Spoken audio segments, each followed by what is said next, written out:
დავით ნარმანია აუთდორჯის წინააღმდეგ შავი პარასკევი დღეს სწორედ გარე რეკლამების კომპანიას დაუდგა. შეხვედრაზე თბილისის მერი აუთდორჯის წარმომადგენლებს იმ კითხვებზე თხოვდა პასუხს, რომლებიც წლების განმავლობაში პასუხგაუცემელი იყო.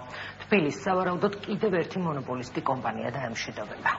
ის მონოპოლიური დამოკიდებულება, რაც არსებობდა კომპანია აუთდორთან მიმართებაში, უნდა ჩაიშალოს. დავით ნარმანიამ აუთდორჯი მონოპოლისტობაში დაადანაშაულა. მთავრობის დღევანდელ ხტომაზე თბილისის მერმა განაცხადა, რომ აუთდორჯის გარეშე სხვა სარეკლამო კომპანიას გარე რეკლამის განთავსების უფლება არ აქვს. ამის შესაძლებლობა კი კომპანიას წინა ხელისუფლების დროს მერიასთან გაფორმებული შეთანხმებით მიეცა.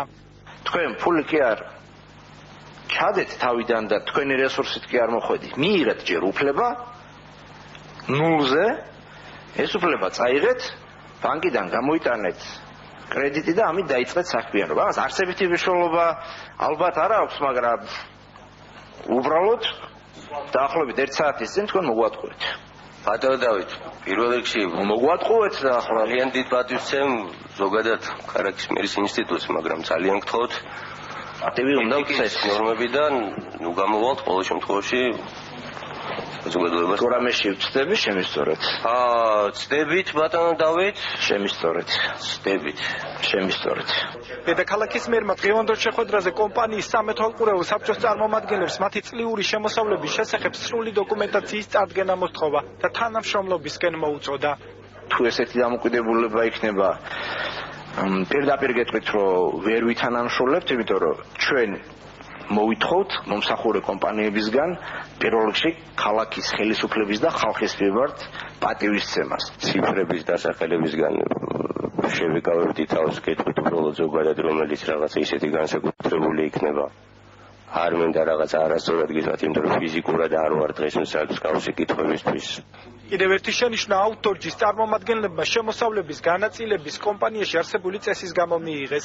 დედაქალაქის მერის მოადგილე ალექსანდრე მარგიშვილი უსამართლოდ მიიჩნევს კომპანიის შემოსავლებიდან ბიუჯეტში მხოლოდ 15%-ის გადახდას.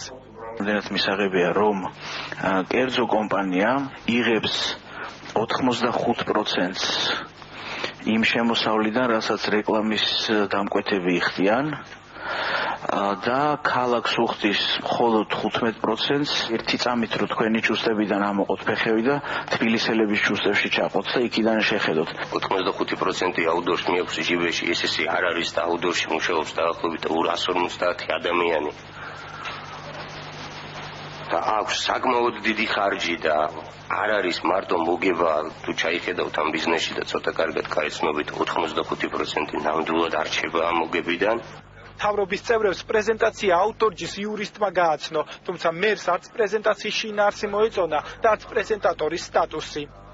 მაინც ძალიან შინაარსიანი პრეზენტაცია არ გამოვიდა, სულ რამდენიმე წუთი იყო და ანუ ძირითადად მიმოხილვითი ხასიათის პრეზენტაცია და ამ პრეზენტაციამ კიდევ უფრო მეტი კითხვები გააჩინა ალბათ, ვიდრე თქვათ ინფორმაცია მოგცა. უკაცრავად უნდა წამოიყვანა პრეზენტაცია და წაიყვანა მთავარმა იურისტმა, ასევე სამეთვალყურეო საბჭოს ერთ-ერთმა წარმომადგენელმა.